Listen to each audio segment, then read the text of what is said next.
Iran के अंदरूनी हालात पर अमेरिका का दखल सामने आया है। अमेरिकी सदर ट्रंप ने मुजाहिरीन को उकसाया, मुजाहिरीन से ईरानी हुकूमत की मुखालिफत करने को कहा। आप लोग मुजाहिरा करते रहें, ये ट्रंप ने कहा है। आप लोगों के लिए मदद आ रही है।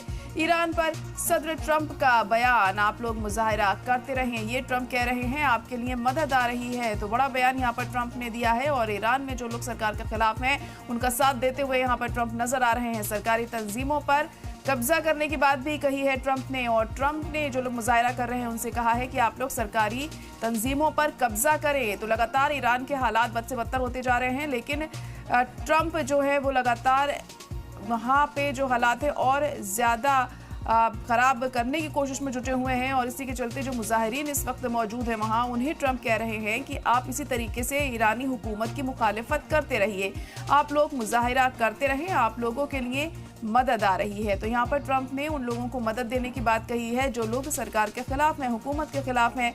ईरान पर सदर ट्रंप ने ये बड़ा बयान दिया है और मुजाहिरा करने वालों का साथ देते हुए कहा कि आप लोग यहाँ मुजाहिरा करते रहें, हम आपके साथ हैं और आपके लिए मदद आ रही है। और साथ ही उन्होंने ये भी कहा कि आप सरकारी तंजीमों पर कब्जा करें। तो ईरान में लगातार जो एहतजाज है, मुजाहरे वो हो रहे हैं हुकूमत के खिलाफ। और पूरी तरह से जो अमेरिका है इस हालात को भुनाने की कोशिश में जुटा हुआ है और उन्होंने साथ दिया है यहाँ पर उन मुजाहिरीन का जो इस वक्त सड़कों पर उतरे हुए हैं ईरानी हुकूमत के खिलाफ। और उनका कहना है कि आप लोग इसी तरीके से मुजाहिरा करते रहें, हम आपके साथ हैं और हम आपके लिए मदद जल्द ला रहे हैं।